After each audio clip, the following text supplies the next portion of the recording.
Tu m'entends? C'est bon, ouais. Alors, je vais essayer live on Facebook. Je vais me renommer Jump.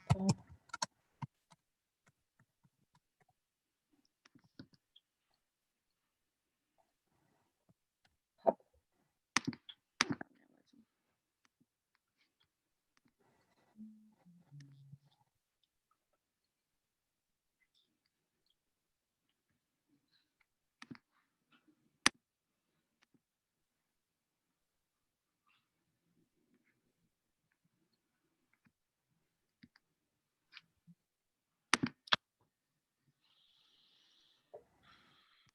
Hop.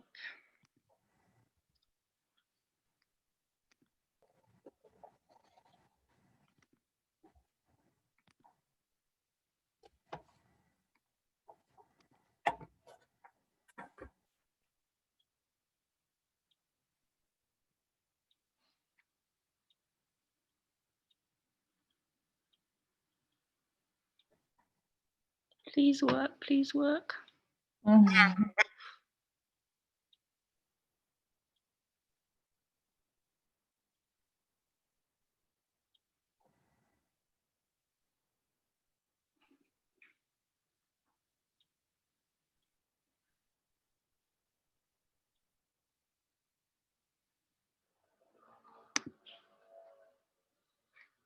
Ok.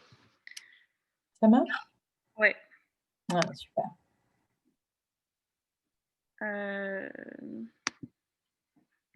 Ok. Ah, On a bien fait de venir 15 minutes avant, quoi. Ouais. T'as dit quoi? Ah, on a bien fait de se rejoindre 15 minutes avant quand même, tu vois. Alors attends, du coup, je fais un switch d'ordi. Heureusement que j'ai pris le mien. Oula.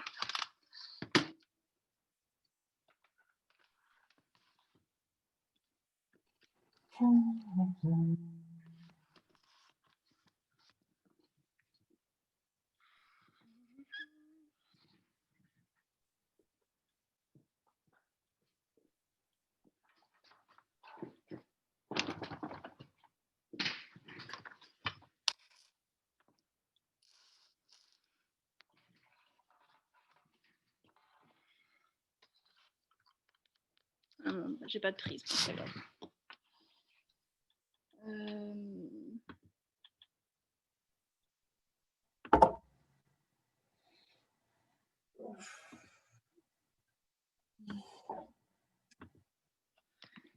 Ok. Alors, je te renomme déjà. Don't hesitate to write them in the comment box down below. We will compile them and forward them to your fellows who will be extremely happy to answer them. But now, without any further ado, Eduardo, could you start your presentation, please?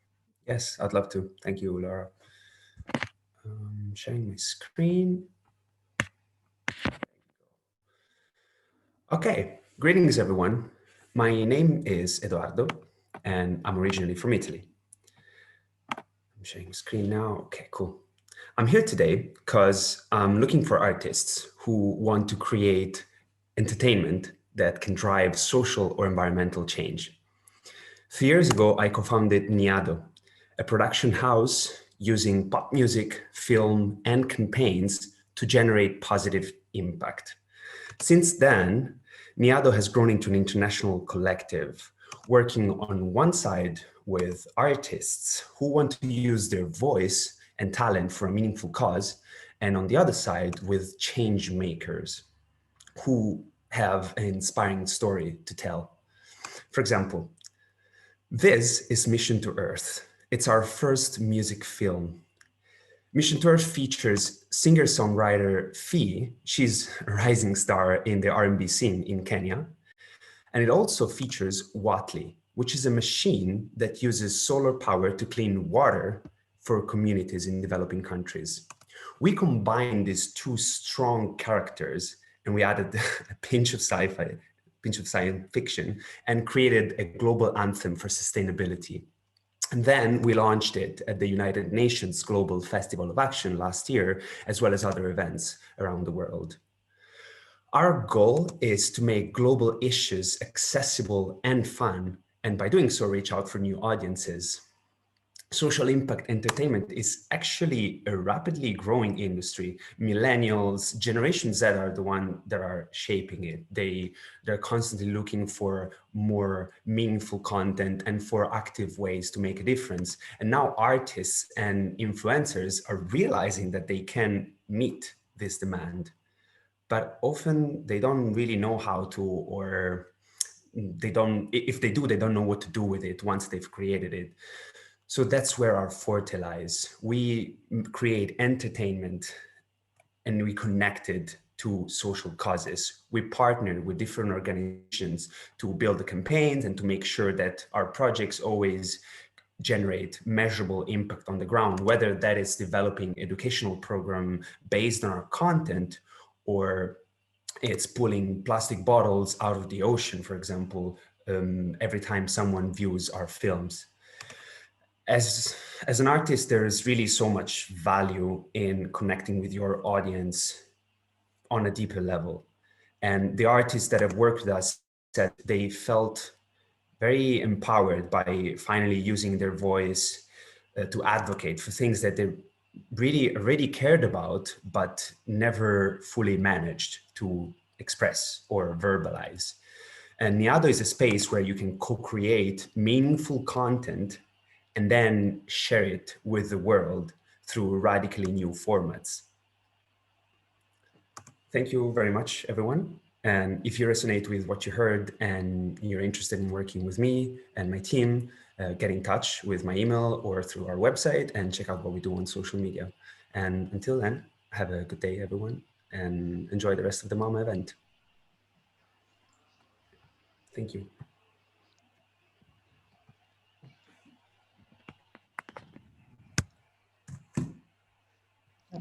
Thanks a lot, Eduardo. I leave it up to the jury members.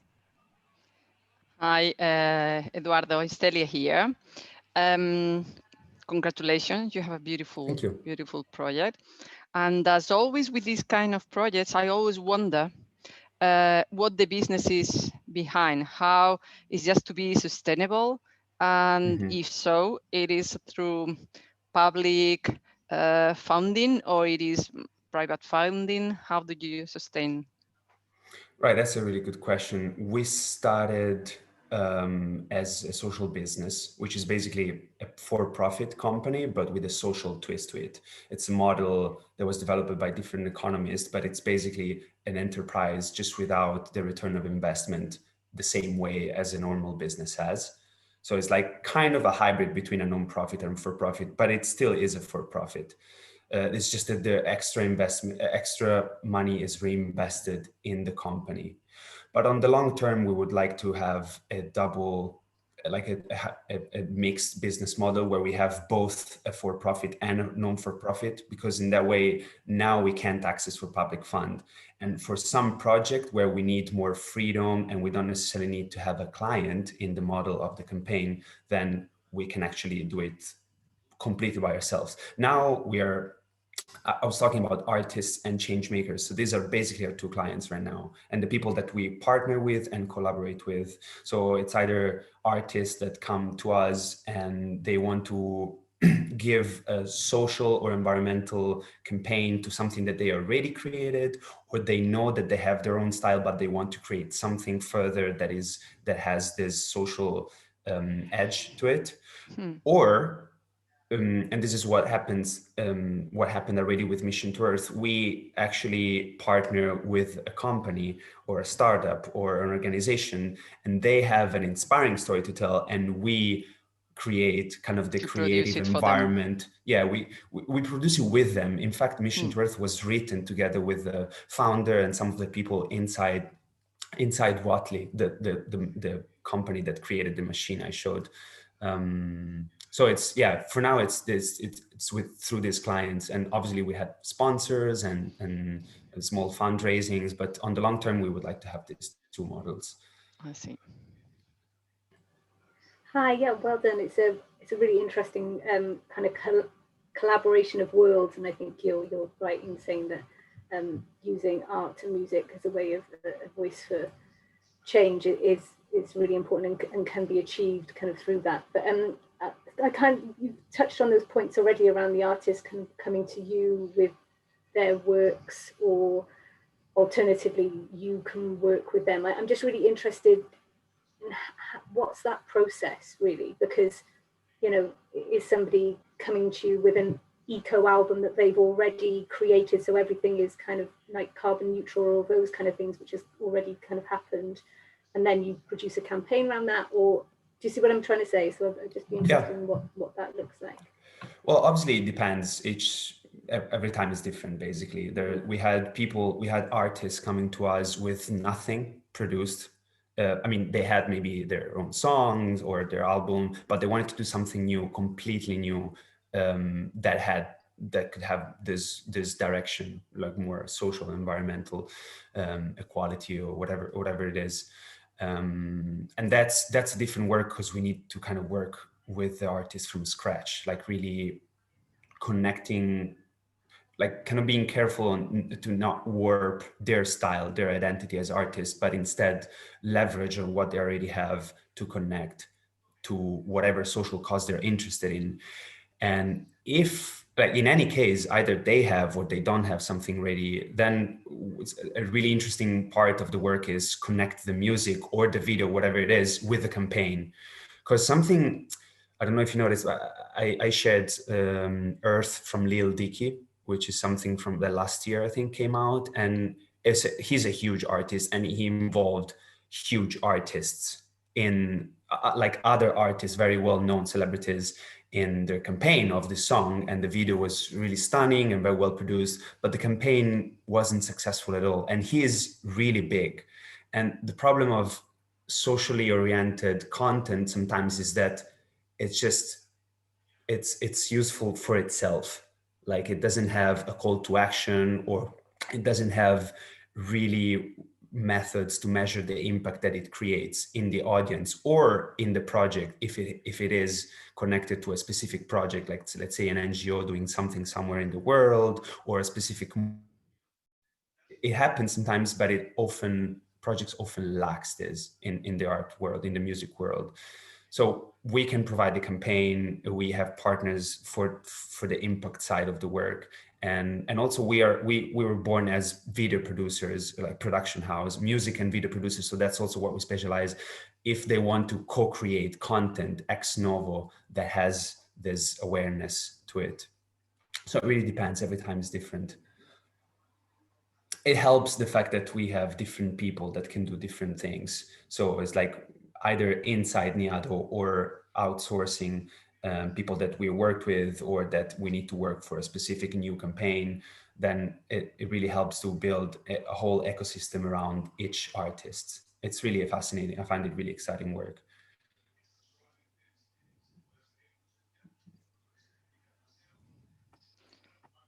Do we have more time for questioning yes. Eduardo? Yeah. Just Yeah. I'm interested to know, how do you plan to reach wider audiences? Through selling to Netflix or a big platform, or how do you plan that? Also depends every time, because for something that we're producing now, the change maker side is the one providing the, like, in a way, the expansion. So like the organization, I mentioned something about plastic and the plastic revolution. So they,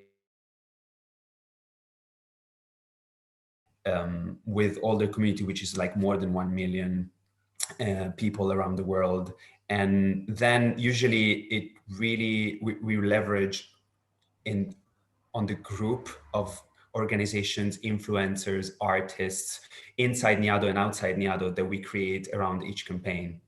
So obviously, if you have a music video that is really compelling to see and has a strong call to action, then you have different partners that share it on their social media with their own networks at the same time. Then it creates a lot of, it's just like exponential, because it's not like the project goes out only from our channel. It's like a community of partners that share it at the same time. And usually we leverage a lot on the call to action, because that's like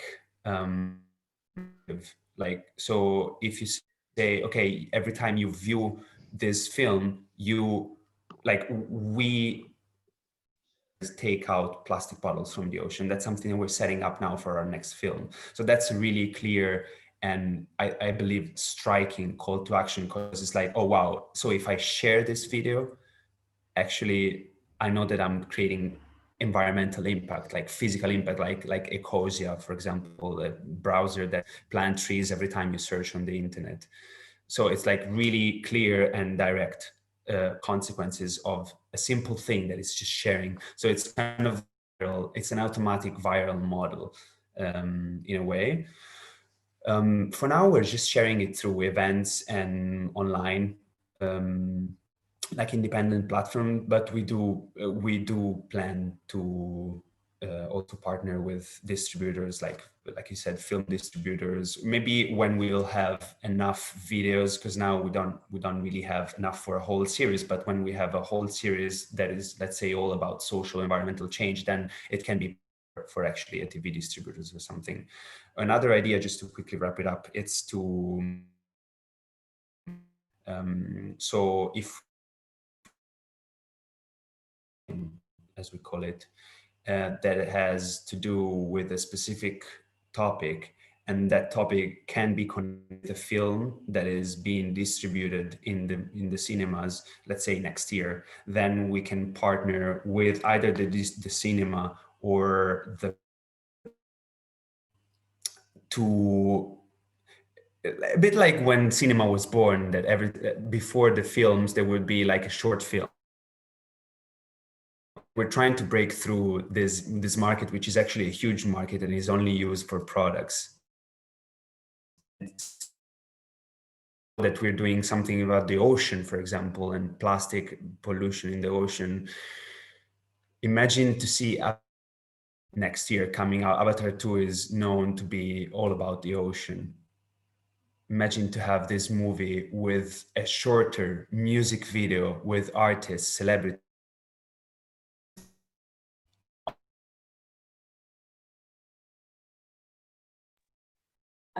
I don't know if I'm the only one, but I think Eduardo froze. I'm looking at everyone. Okay. Yeah.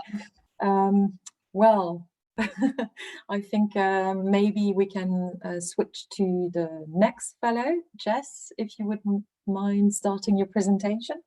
Of course. Thank you. So yes, I don't have a presentation, but I will speak to you all about my plans and ideas. So, hi, I'm Jess Partridge. I'm a freelance professional working in many areas of music, from funding to event management. And I'm also the founder of 3 independent magazines in Berlin, Bristol, and London called In Stereo. Today, I'm pitching something completely different. It's a new venture. And through the work I've done previously with networks such as KeyChange and Swim, I've noticed the huge, Swim, sorry, is the Scottish Women Inventing Music. I've noticed a hugely positive impact that peer mentoring and access to specific industry knowledge can have on musicians specifically. So removing artists from the extremely competitive environment that the music industry can often be, and by giving them more support, surrounding them with people that are similar to them and have ideas like them, as well as removing barriers to access through education, we can really give musicians and their careers a boost and help level the playing field regardless of their background. So that's why I'm working to create a network of peer mentoring groups that will not only help the careers of the individuals involved, but also develop the local music scenes where they are and give access to those scenes, those who want access to those scenes, an entry point to join in. You know, they'll know where to go in order to find out more information about the local scene. This will start in Glasgow, where I'm based. I will create a pilot group of 10 musicians meeting on a regular basis to discuss their campaigns, help problem solve, and have guest speakers that are responsive to their needs. These monthly meetups will aim to provide social and moral support and guidance, professional information on releasing music, guest speakers suited for them, a career accelerator, a point of contact for questions and needs within the industry, and also small pots of funding for artists to develop work, and an opportunity to point them to further pots of funding. The group will support each other's work, attending each other's shows, and generally share and collaborate, which is really how we'll impact the local scene. Using the networks that I've created through the magazines in the various cities, we will look to produce similar groups to the one in Glasgow and allow them to link up to create wider support systems and information channels for the artists involved. We're envisaging if an artist is going to London or Berlin, that they would be able to ask the group there for any help. We look forward to starting the first group in the early stages of next year, when funding is secured in order to run this pilot group, and also live shows are able to resume. I feel that the in-person element of this network is incredibly important, and I've seen for myself with the networks I've worked in previously how impacting that in-person element can be. So feel free to ask me any questions. If you want to find out more about what we're doing, please head to my Twitter. That's where you'll find the most information. I'm at Jess Partridge. So thank you for attending my presentation, and please do feel free to ask questions. Thank you, Jessica. Estelia here again. Hi. I think I'm gonna make all my questions together Okay. because I think it makes sense for your presentation. Thank you very much for supporting emerging artists on everything. It's a real need on that. My first question is, what is the name of the platform? Because you say Self-Releasing Artist Network. Is this something that you are working on? And are you building a platform, web, social, and that to connect everybody? And also, I would like to know about your economics sustain, because it looks like everybody works for free or are volunteers, or they offer the support, or there is something else. I can explain further for sure. A lot of this is in progress, obviously due to the impacts of the situation at the moment. My project has really had to take a back seat. Unfortunately, that's just what the reality of the situation. So yes, there will be a name and socials and a platform. Most of what we've developed so far has been the actual plan for how to put it in place. At the beginning, it was a kind of nebulous idea of, yes, this is what we want to do. This is how we want to create supportive groups, but it's taken a while to get it from that to a fundable and like workable idea. So yes, that will all happen in time. But in terms of funding, so the initial pilot group, there are a couple of different pots of funding, like social funding, which we will be going for to start it, to show that it works and to have that impact. And then from then on, through the work I've done with many, many different companies and many different organizations, so and the advertisers that we have through London Stereo. I'm very aware that there are a lot of companies that are very interested in reaching this market. So giving them the opportunity to talk directly to these emerging artists about what it is they're doing, and also explaining how their products work. So whether it's someone like Centric who, you know, have an interest in the publishing side of things, or whether it's Spin Up who want the artists to upload, like distribute, or there are just a lot of different people that have a vested interest in reaching this audience. So I think that we can sustain it in some way through that as well. I would not expect anyone to be working for free, apart from, you know, the work that I've done myself so far. I'm a funding professional, so I do feel confident that we can get those pots to begin with. And also I do want to look at opportunities to work with other groups. I work a lot with She Said So. I work a lot with the PRS Foundation. I work a lot with, well, there's a couple of other organizations that are coming up, like the F-List and things like that, that are very interested in doing projects around this as well. So the idea to collaborate and access money through those is possible as well. I do understand that by doing it this way, these groups will have to have start and finish dates to begin with.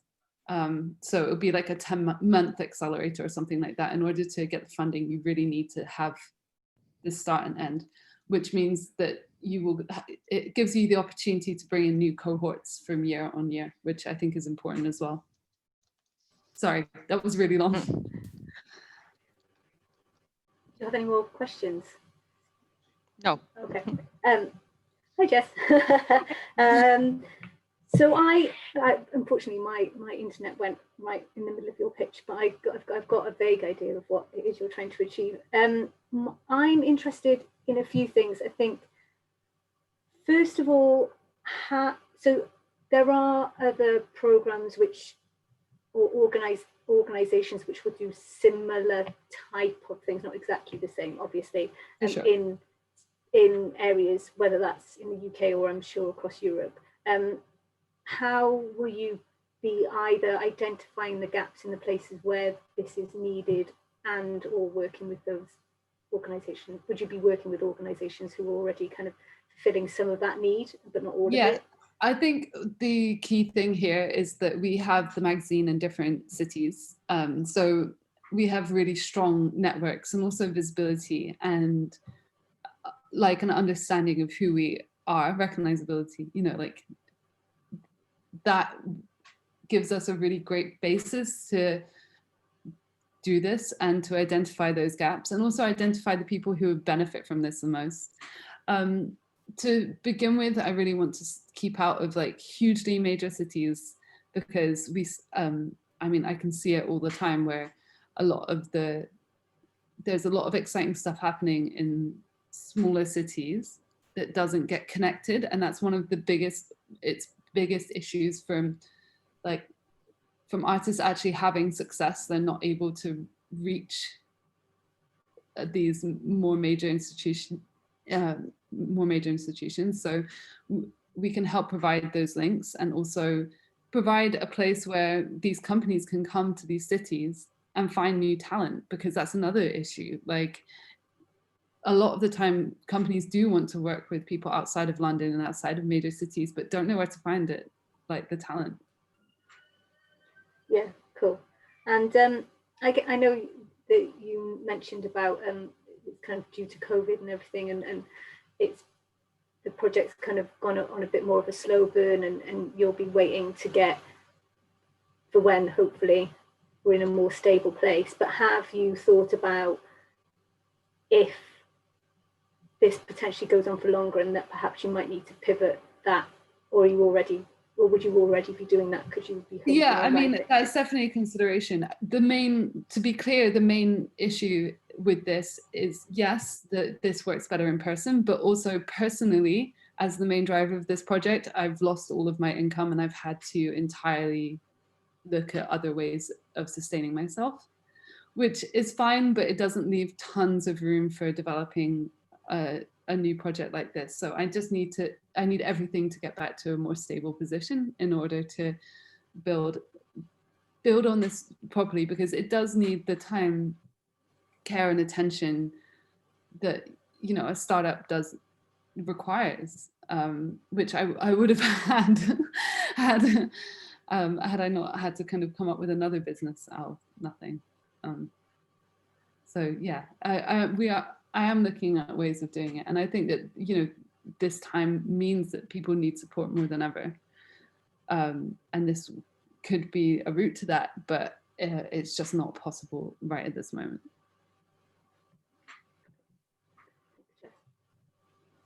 Okay, thank you very much. I think we can go to the next presentation with Cornelia and Ladies on Records.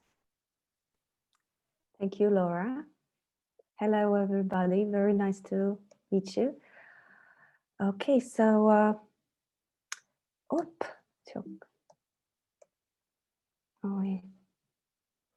yeah, this is the time when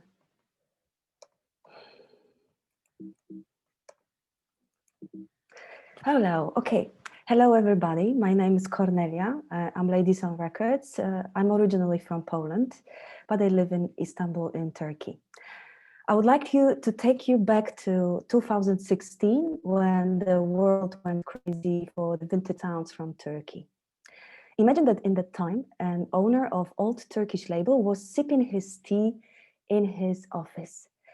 His archive was partly digitized, but the rest of his catalog was in a sleeping mode. Upon my interest in the Turkish female music from the 70s, I appeared in the headquarters of the label, and I convinced the owner to share with me with his entire catalog. I went through a lot of dusty recordings and 3,500 albums, and I looked at them from the perspective of a woman, a record collector, and anthropologist. The compilation that I created from the label's catalog brought the music to the circle of global vintage music listeners worldwide, but also pushed this label to a kind of new level of worldwide recognition.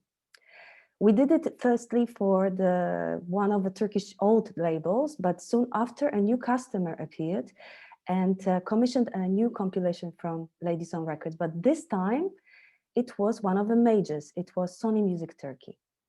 We brought benefits both commercial and promotional to our customers. Imagine that we can provide those solutions to all the labels, no matter of the size, no matter also of the geographical location and cultural background. Ladies on Records, I'm the founder of Ladies on Records, and I'm a curator of the compilation. And I work with international and local teams of researchers, diggers, designers, and also music distributors in order to deliver astonishing and unique anthologies.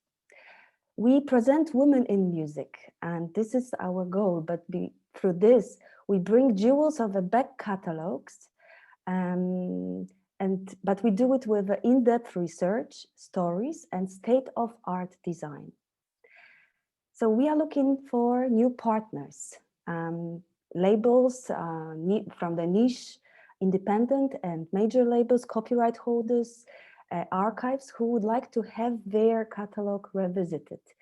We are looking for ambitious collaborators who are open for socially and culturally engaged practice. For those who would like to take the catalogs from the sleeping mode, and also those who would like to increase their sales, improve it, but also push the brand to a new level of recognition.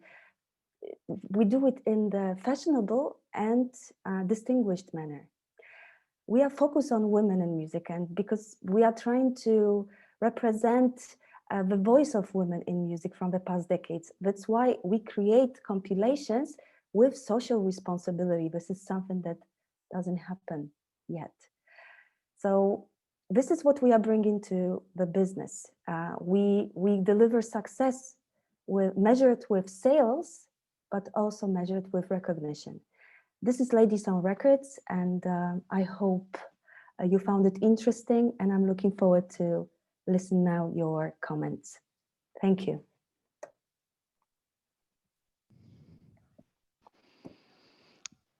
Thank you, Cornelia.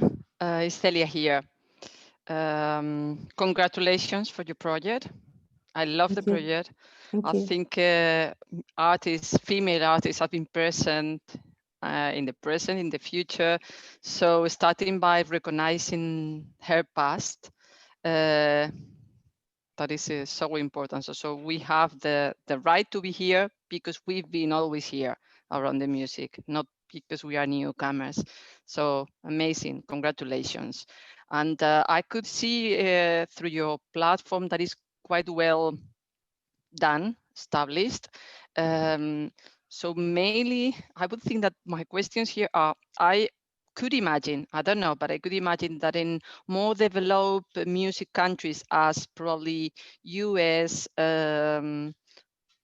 maybe France and the UK, probably there are similar projects. I don't know, but I don't know if they exist or they don't.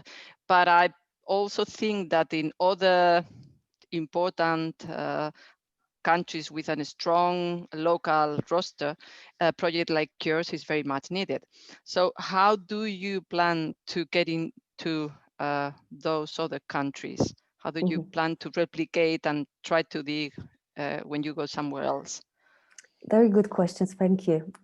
Actually, this is, I can just honestly say that there is no other project like, no other enterprise like Ladies on Records actually in the world, because first of all, Ladies on Records is not a label, it's a curatorial enterprise.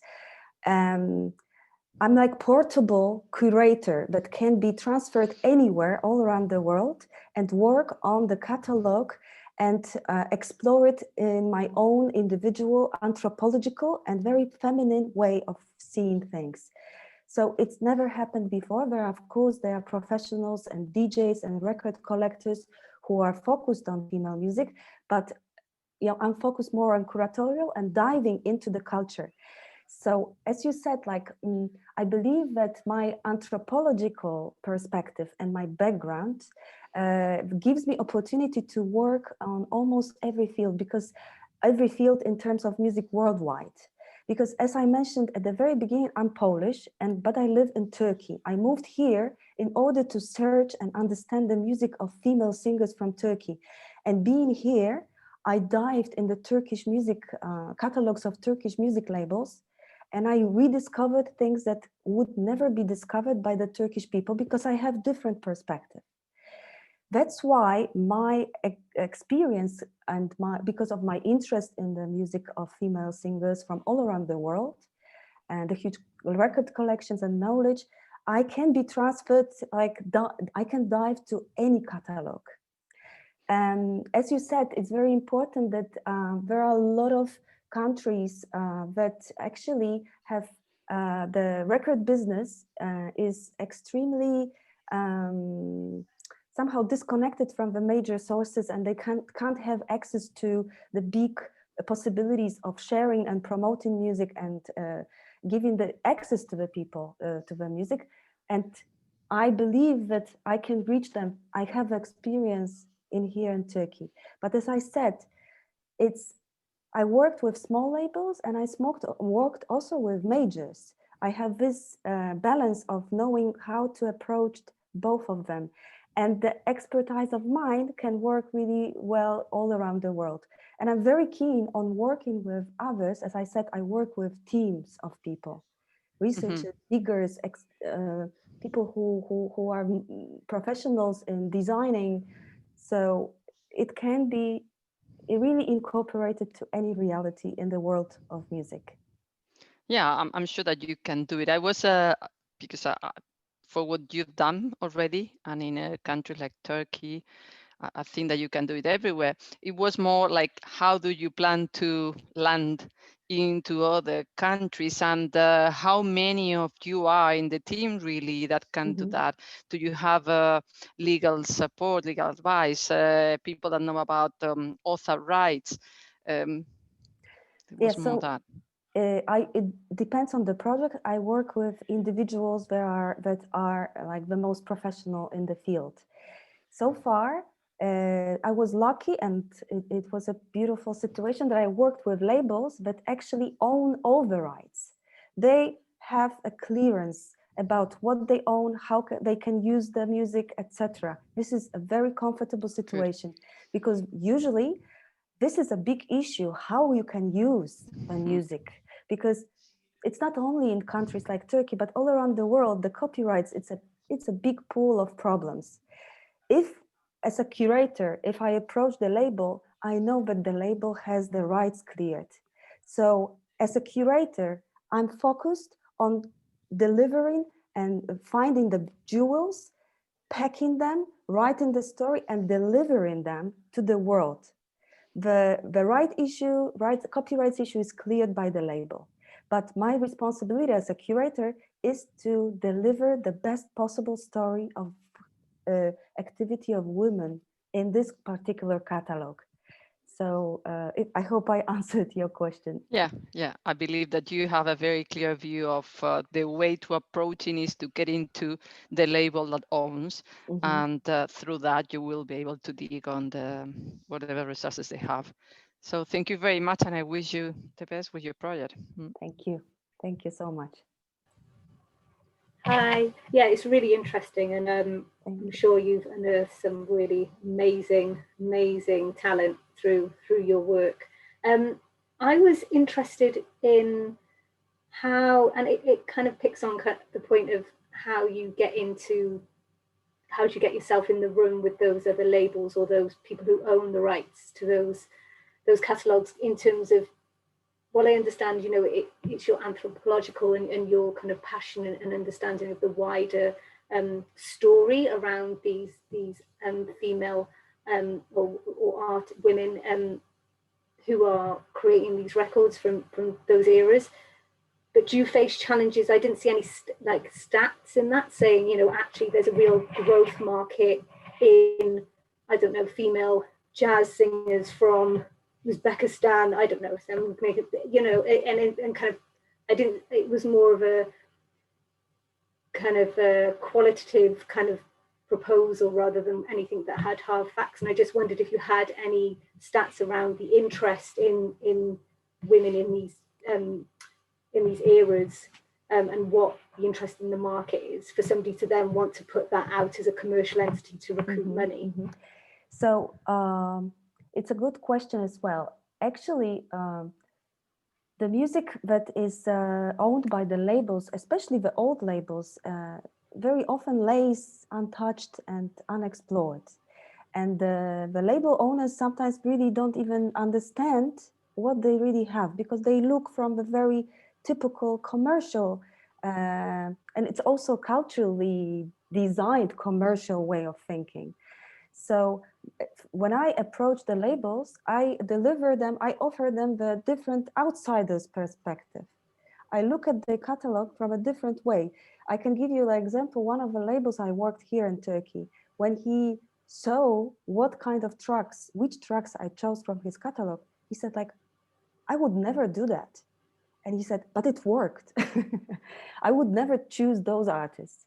So as you said, like, getting to the labels and talking to them, presenting them that they have real jewels and somebody is really waiting out there, someone who they don't know yet. It's a new customer.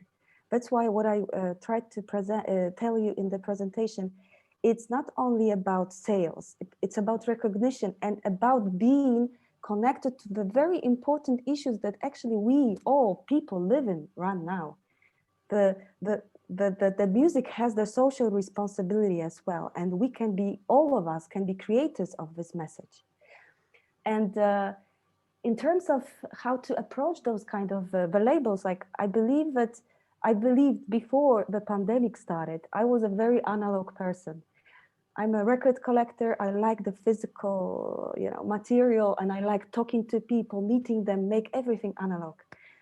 And before that, I was really digging in the physical archives. Since the pandemic started, I understood how amazing how big potential exists in the digital archives, how easy and amazing it is to bring the digital content and present it in extremely analog, immersive way, because people who listen to music in a digital way are losing the potential that that we all have when we get this into our hands. So my project right now is also focused on the idea of presenting the digital content, the digital content about female music in a very, very immersive and analog way, but in a digital reality. And it's possible also because I can reach the labels and catalogs, you know, that are like far, far away from here. And more old labels and new labels have everything digitalized. I'm the person who is keen on diving there. I will spend my time on diving there and understanding your catalog and bringing the jewels that people will find out and will appreciate. Thank you very much. Thank you. Yes, a huge thank you, Cornelia. Thank you. And I now give the floor to Bruno. Hi.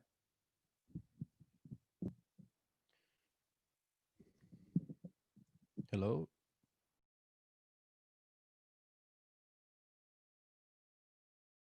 Yeah, my microphone. It's my time, right? We can hear you, yeah. You can hear me? No? Yeah, okay. So before I start, I want to challenge you. Hello, everyone. And I want to challenge you to picture a child who is very special and important to you. Maybe is your child or someone else's, someone very close to you. Are you get it? Okay. When was the last time she saw a show? Do you remember how happy and ecstatic she was? My name is Bruno Stima from Witam for Kids. My company wants to help children from 0 to 12 years old to have access to artistic content that is diverse and age appropriated. Venues, festivals, and event planners or brands can greatly benefit from our curated selection, specially designed to respond to the growing demand made by families. We aim to represent and distribute quality content for kids.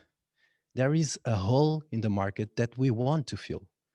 For now, we offer over than 30 performances, 10 workshops and installations that include music, theater, dance, and new circus, made in Portugal. We also produce entirely new creations closely with the specialized artists in the target demographic. Our select catalog is being recreated and managed by our team of 4 with 15 years of experience in this field and currently working in Portugal, Spain, and Japan. We are ready to help we are ready to help you find the most appropriate content for your cultural lineup or purpose, as well provide advice if needed. We are looking for agencies and artists with international reach that create quality kids-friendly content. Our next step is to bring content from all over Europe to Portugal. Remember that child you thought of at the beginning?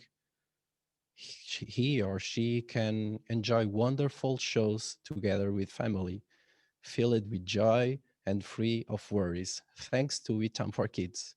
Spread the word if you know someone that might be interested or working in this field.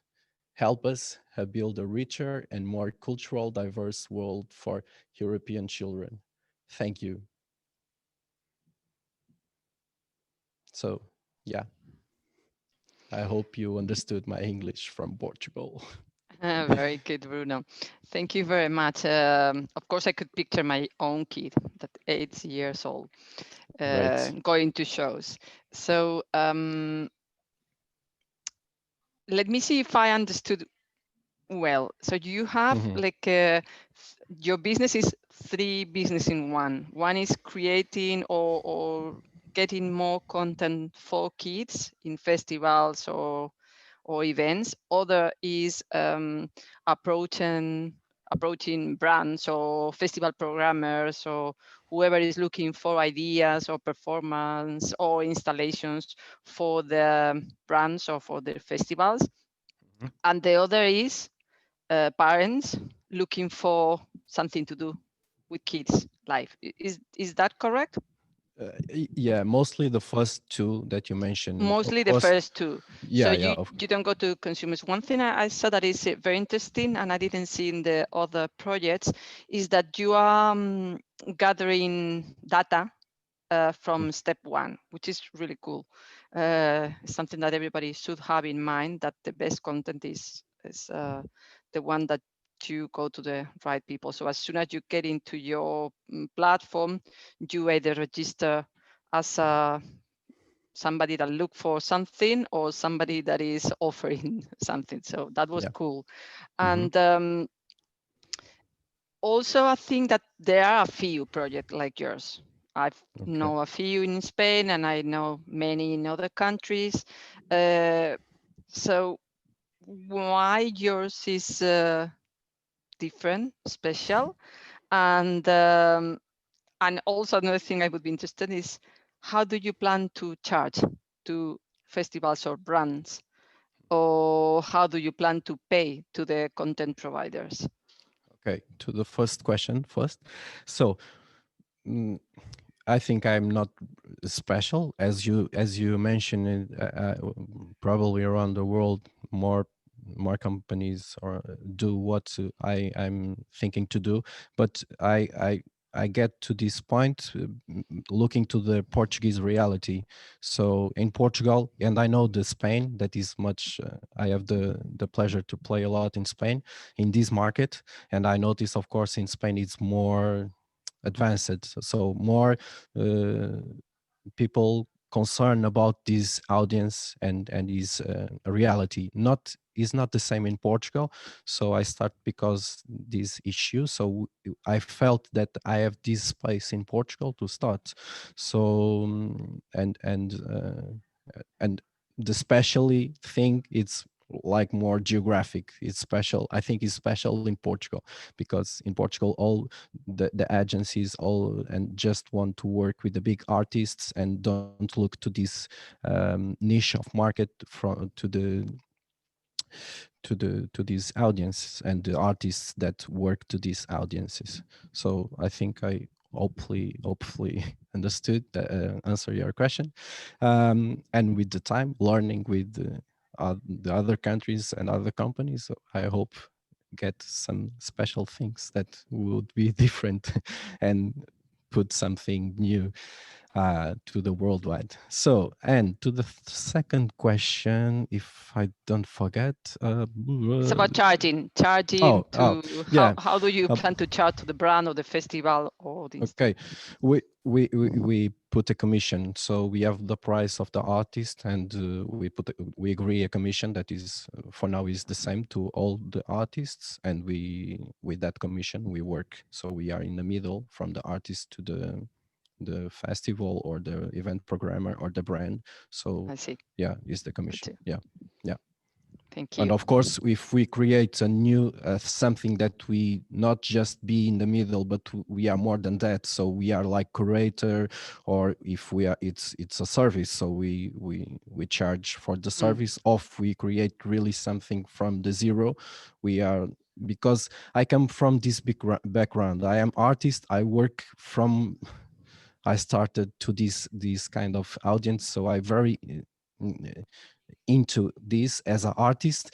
But and in Portugal, because no one do this work that I'm now try to do it for ourselves as artists. I know the view of the artist and the view how you lead with the people that want to buy something from you. So I think I have that perspective. Of course, I need to learn a lot of more about this middle term work, but I think I have some experience because I need to do that work so much time with my own work. Good. Thank you. Thank you. Yeah, great. Thanks very much. So you essentially are either the producer or the person who facilitates those kind of artist creators to then service that to the festivals or, as you were saying, other brands. My question is, are the artists that are coming to you, and are their ideas formed? So do they have a product that they wish to then sell to those festivals, or will you be providing a developmental opportunity for those artists to help them professionalize their production that they're looking to go to this audience for? So for now we are trying to create situations, also try to make some contacts and because I believe that we need to show to the artists that we are working well and we do well the things, and we are honest, and we just want to do a good work and help them and help us and help the festivals, like a win-win relationship. About your question, yes, it's the next steps. We want to go further in what we can provide to everyone. If artists don't have easy access to make a good design for their presentations, if don't have a good access to someone that can make a teaser or a filming, because happens a lot with these kind of artists, because the budgets are not so good and they're struggling a little bit. So our mission, I think, is a mission too. It's I believe, and our team believe, that is really important. The early ages, they will receive everything. If you give a kid just red, they just will know red. But if you show the rainbow, they will know, oh, I like more red because that, or because of. So we are really engaged about how important is to giving to the kids a wide perspective about cultural, about arts, about music, and about this cultural stuff. So we want that the artists can go there, can go achieve more child, and the good artists can go further, and not just in the. Happens a lot in Portugal. A good artist just work with few people, because they know that person and that person, and it's like the work is in a very small circle, and Portugal is so small. So imagine just doing that in Portugal, and provide energy to do this around Europe, because we are Europe. We need to feel that. How can we feel that? Looking at artists from Spain coming to, and the kids will learn from the early ages, look to the Spanish culture, look to the French, and we together feel Europe like one, a very big and rich culture. Feel brothers, feel, because we have this in USA, everyone speak English, so it's easier. We have this the language. So we need to do something, and the culture, I believe, that have a huge power to put us together. And yeah, sorry, I lose your question, but no, it's fine. I really be emotional about this, because I believe really the importance of deliver good things to our kids. Yeah, definitely. And I was going to say that actually connecting with similar type of organizations across Europe, if there is a network, would be really, really important and beneficial to you, because that will enable you to have that cross collaboration. And as as part of this Jump network, but equally as part of, there'll be specific sector kind of showcases and developmentals and different organizations within countries that want to facilitate that collaboration and facilitate cultural exchange and help broaden the horizons of young people, so that they understand their context of who they are within their community, but looking outward and seeing how that reflects on them. Sorry, that was very hard. Okay, yeah.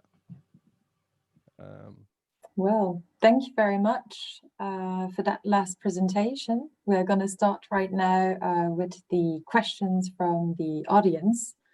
And unfortunately, Jess had to leave, but we're going to forward your questions to her per email. Don't worry, and she'll get back to you. Eduardo, how do you choose the artists you work with, and who's your target audience? It's a very odd and great question. Thanks, whoever asked it.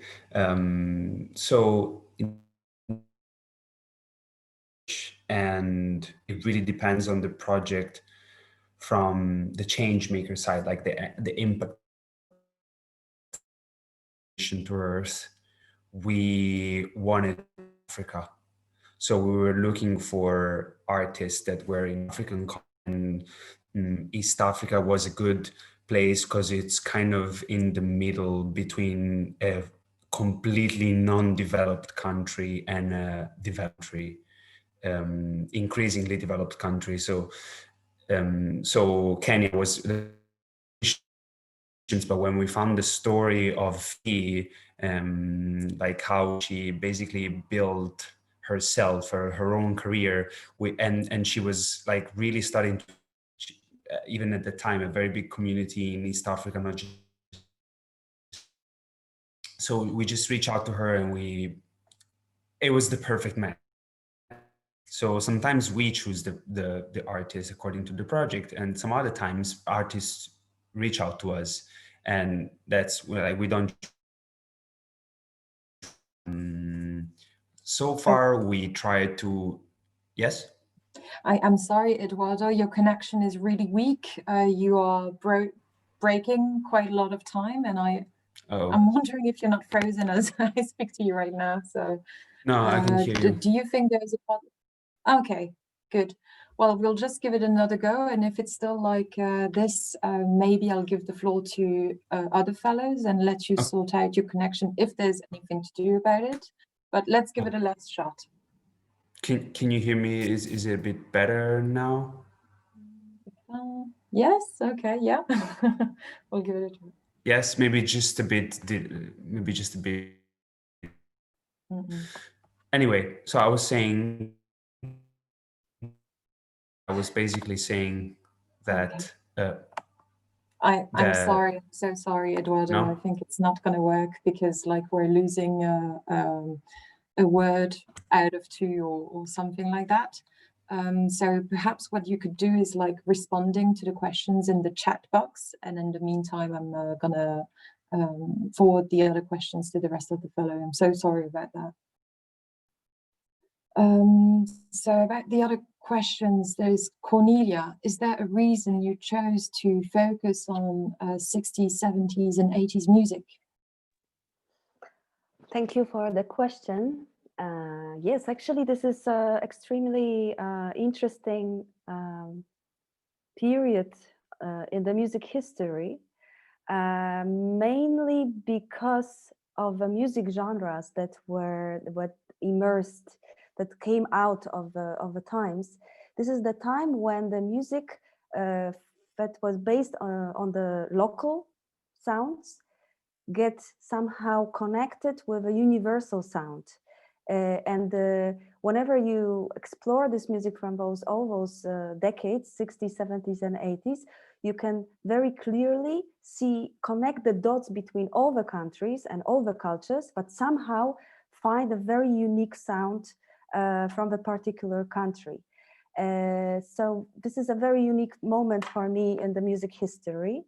Another reason why I chose this period of time is because since like late 60s, we can observe the like kind of stronger emancipation of women, especially in the show business, and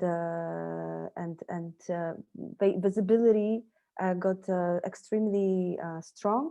However, very often they were not presented as the powerful and intelligent and creative characters. Very often they were objectified. And this is why I'm doing this. I'm trying to tell the story of a singer, of a musician, of a performer in a little bit deeper way, showing also the context of history and her individual personal situation that reveals some story about the womanhood. And this period is extremely interesting, and also all of those decades differ a lot. 80s, it's for example, in Turkey, it's the time of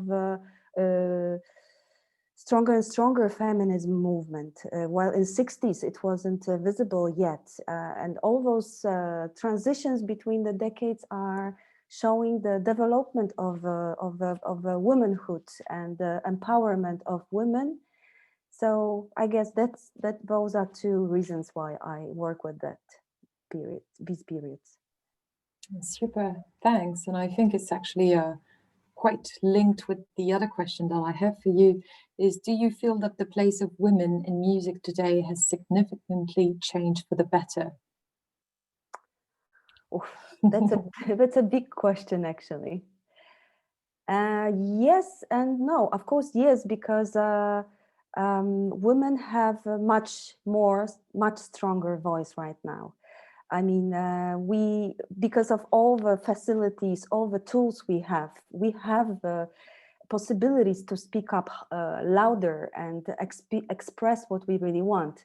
However, the music business is, especially the pop music business, is extremely violent towards women until now. So on one hand, we have the capacity to talk louder, speak louder, and express what we really think about realities. Definitely, the situation improved in the decades that I mostly work. Women very often were never singing the lyrics. They were singing the lyrics written by men. That's a big issue, you know, like expressing the dreams of men. So actually, it was a very, very difficult situation for women those days. Now it has changed a lot. Women have much more power, I believe. But still, there is a lot of work to do, because women are mostly objectified in the music business. And this is something that we need to work on, like to tell the deeper stories of the singer, to tell the deeper story of the performer, and give a background of their activities, of their decisions, life choices. So Okay. it's a big topic. I think we could like have a Zoom conference about it. Yeah, I was thinking about that actually, that it would have been an amazing panel having Celia, Becky and you. And well, of course, I think Bruno and Eduardo could say a few things too. But I have a question for Bruno, and it's what age group are you thinking of with WeTime for Kids? And what gave you the idea for the need to include families in music festivals? Okay, we are focused on from 0 to 12 because they are open more to suggestions from outside. After that is not so like this, but we are focused on the early ages. And yeah, the second question, I don't know if I understood because I failed a little bit. Can you repeat, Laura? Sorry. Yes, absolutely. So what gave you the idea for the need to include families in music festivals? So it's something that I notice, and I notice as someone that go to festivals and someone that look to the lineups of festivals. And if we look to our, I don't know who is listening us, but everyone is in panel. Maybe now we almost more than 30, and probably a lot of us have kids as me. And I before I have kids, I like to go to festivals, and now, but my parents don't went to festivals and when I was a kid.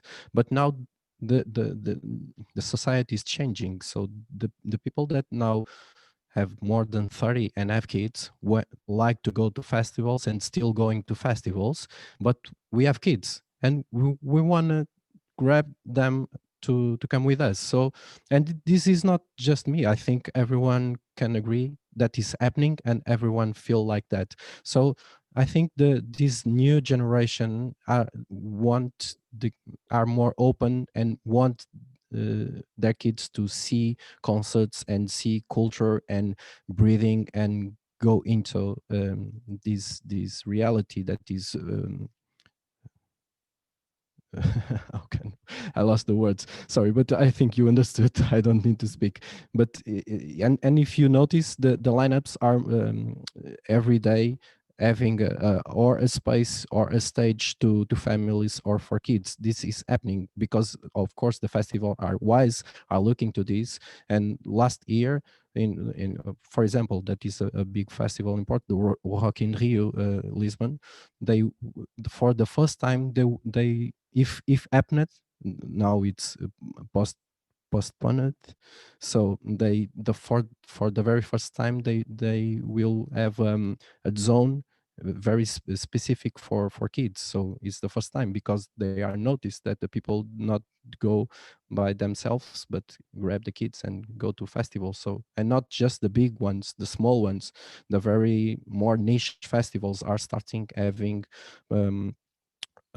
performances or experience for not just for grown-ups but for kids too. So it's not a really data information, but it's something that is easy to look and understand. Yeah, okay. Thank you, Bruno. I see Eduardo is back with a different background. Do you want to give it a shot? Let's try. Yeah. And yeah, feel free to interrupt me as soon as you hear the smallest breakup. Okay, we'll do a big yeah. Yes. Okay. If I remember correctly, the questions were about artists and how do we choose the artists and who is our target, right? That's it. Yeah. Cool. So the artists, so far we focused a lot on young artists, but not too young, that can represent both very young audiences, but also older people. We worked a lot with East Africa right now, and at least when it comes to us choosing the artists for the campaigns. So yeah, like people that can represent a strong profile, a strong avatar in the African continent. And Fee for Mission to Earth really matched what we were looking for in terms of the impact side. So we wanted to address an audience that could benefit from a story like Watley's. So people in developing countries, and East Africa and specifically Kenya is like the perfect middle point between completely non-developed countries and increasingly developing countries. So it was a very important choice for us. And when we found Fee, it was just a perfect match also for her personal story. But also it happens that artists come to us, so we don't pick them, and we're open to work with anyone that want to go in this work. In terms of target, for us, it's just anyone around the world, really any location. But it's important to us that they're not, like, we address specifically people that are not familiar yet with this kind of issues. That's our target.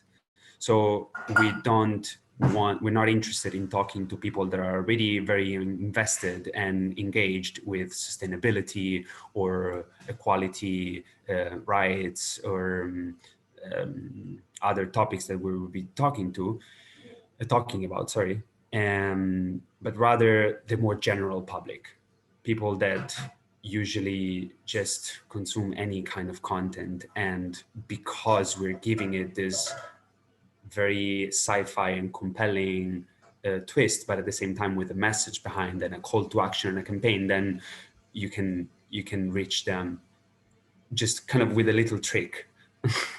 In a way. And also now we're shifting also to younger ages, but that's specifically for entertainment and education together. So I talked about educational toolkits. We're developing out of our content learning programs for younger people, that because after we launched our first music film, we saw that people were really enthusiastic, like very young people were really enthusiastic about this content and they wanted to learn more. The kids were just in love with the music, and then they would ask questions about the story, about what is that? What is that character? What is they doing? Why they're going back to Earth and why they want to save it? So there you go. It's just, it's automatic, consequential that you can use the entertainment to bring heavier topics and issues with a lighter tone. Asking the good questions. Good, so we're reaching the end of our pitch session already. I'm looking at Becky and Celia to see if you have anything you would like to say still, or closing words or remarks or messages to the